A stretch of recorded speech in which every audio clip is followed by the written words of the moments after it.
हे माधव, हे गोविंद, हे कृष्ण, हमें धरती का सुख नहीं, अंतर आत्मा का अधरा अमृत का दान करें।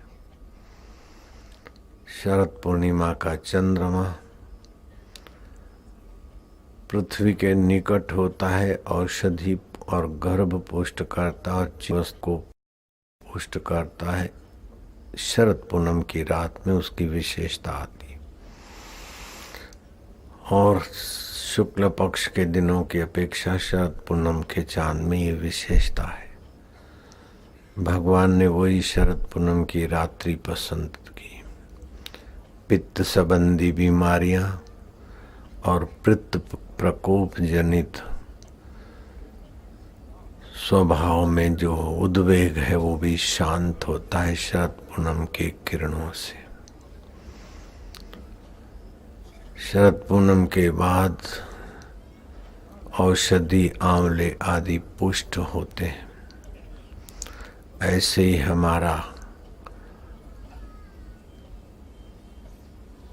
तन पुष्ट करने के लिए भी शरद पूनम के बाद की सीजन, सर्दियों की सीजन,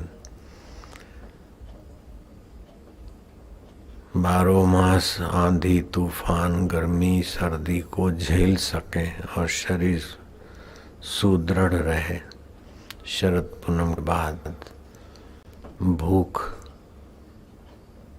ठीक से लगती है, जठरा प्रदीप रहती है, पौष्टिक खुराक पचाने की क्षमताएं बढ़ जाती है। पौष्टिक खुराक पचाकर शरीर को स्वस्थ रखें, लेकिन संयम ना भूलें, ब्रह्मचर्य ना भूलें। कितना भी पौष्टिक खुराक खाएं, लेकिन दुश्चरित्रता का दोष सारी योग्यताओं को हर लेता है। इसलिए अंतर्यामी परमात्मा का अवतरण है अग्नि अवतार। संत वाणी में अग्नि तत्व, ये अग्नि अवतार हमें अनीति और अधर्म से बचाकर नीति और सद्धर्म में लगाता है, दुष्चरित्रों से बचाकर सुचरित्रों में लगाता है। दूसरा भगवत्ता का अवतार होता है प्रेमा अवतार। अंतरात्मा का अधरामृत मिलने से धरा के विकारों का शमन करने में आसानी होती है। मानो न मानो ये हकीकत है, इश्क इंसान की जरूरत है, रस मनुष्य की जरूरत है। जब अंतर मन का रस कोई सात्विक वातावरण में मिल जाता है, फिर चाहे श्री कृष्ण की बंसी हो, चाहे भक्त का कोई वाजिंतर हो या संत की वाणी हो, हमारे मन को सुखद अवस्था प्राप्त होती है तो विकारों के दलदल से बचने में सरलता हो जाती है। तीसरा उस अंतरतम चैतन्य का अवतार होता है ज्ञान अवतार। बुद्धि में जो ना समझी पड़ी है, अज्ञान भरा है, अज्ञान से अविद्या बढ़ती है, अविद्या से अस्मिता, राग, द्वेष और अभिनिवेश। जो हम नहीं है उसी को हम मैं मानते हैं, यह अज्ञान है। जो हम हैं उसको हम जानते नहीं है, ये अज्ञान है। श्री कृष्ण कहते हैं अज्ञानेन आवृतम ज्ञानम। अज्ञान से जिनका शुद्ध ज्ञान आवृत हो गया है, ढक गया है। अज्ञानेन आवृतम ज्ञानम तेन मोह्यन्ति जन्तवः।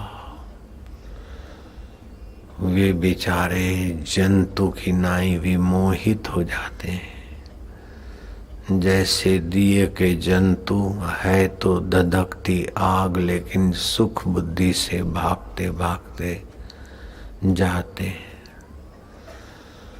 जो पहले के गए वे तो तड़प तड़प के प्राण दे रहे हैं, लेकिन दूसरे भी भागे जा रहे हैं।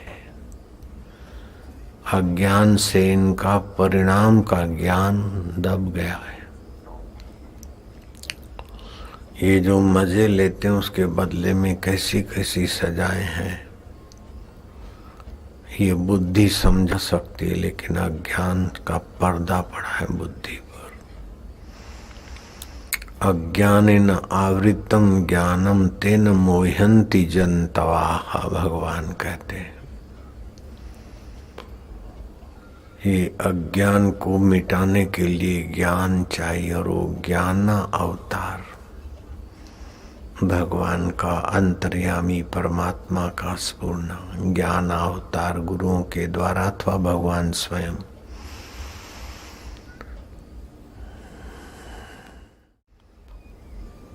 तो भगवत कथा कहती है कि हे मानव, तू संसारी सुखों के पीछे पतंगियों की नाई दौड़ मत।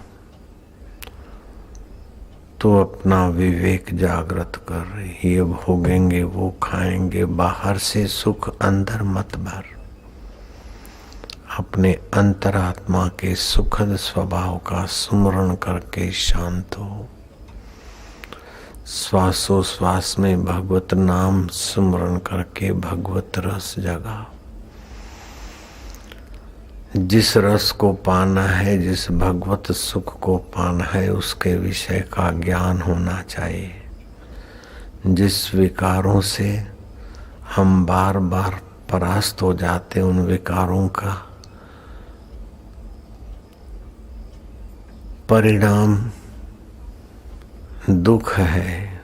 ऐसा कोई सुख नहीं जिसके पीछे दुख नहीं हो।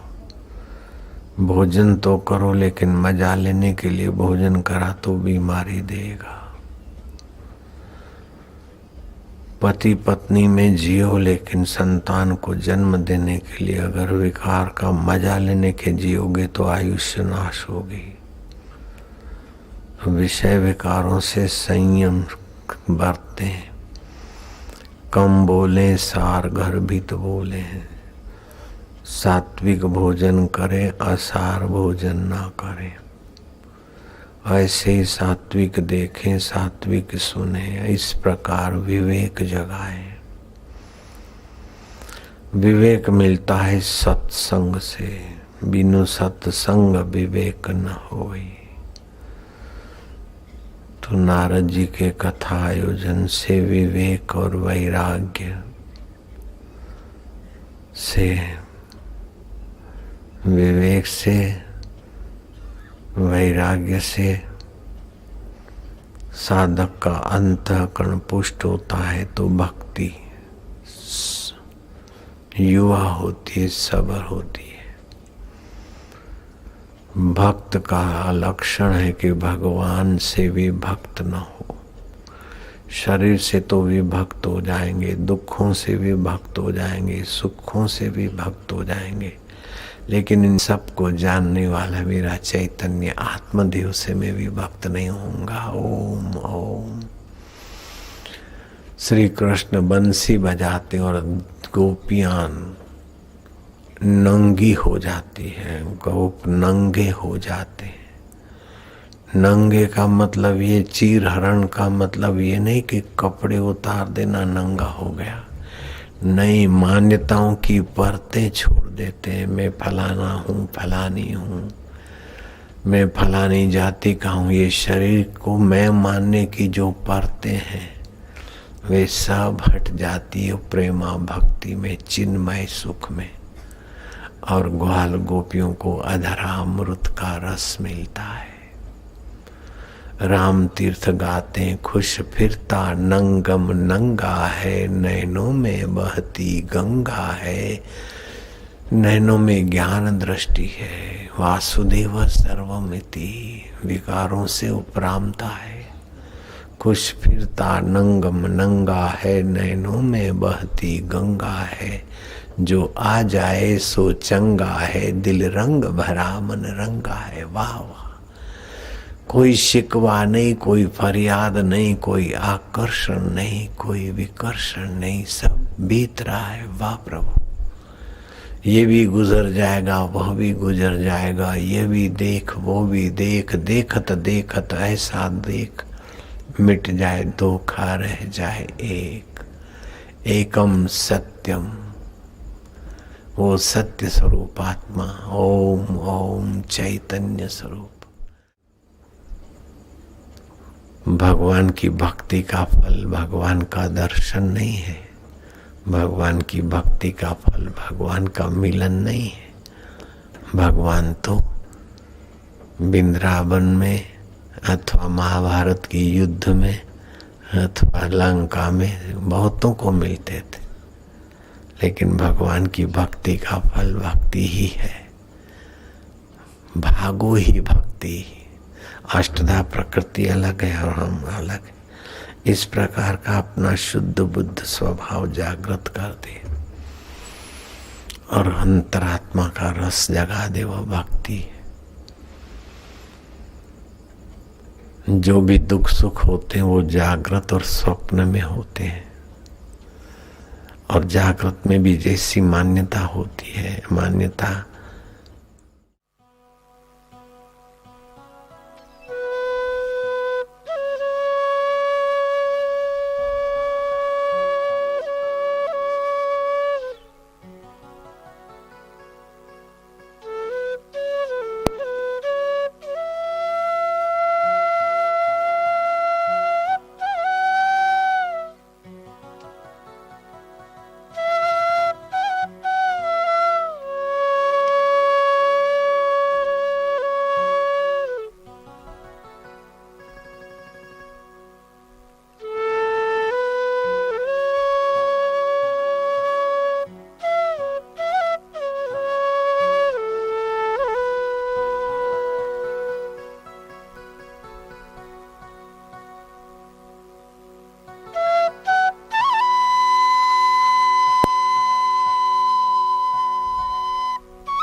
बरस रही है कृपा, आह्लाद आनंद माधुर्य बढ़ रहा है।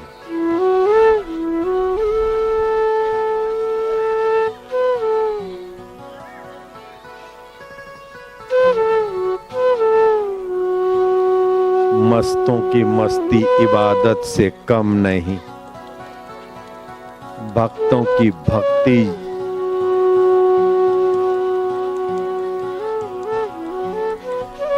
फकीरों से कम नहीं, और फकीरों की फकीरी करोड़ों अमीरों से कई गुना ज्यादा है मस्ती। ओम आनंद।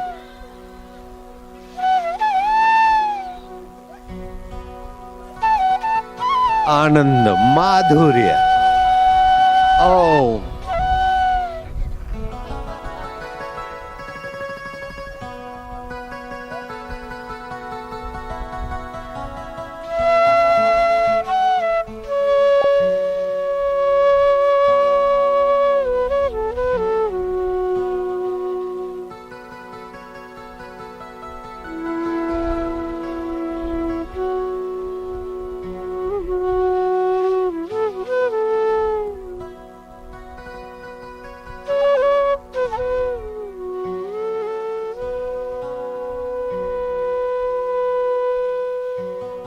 शरद पूनम की रात, आत्मदेव से मुलाकात। आए है मारा वालुड़ा, मारा इष्ट देवा गुरुदेवा। आए है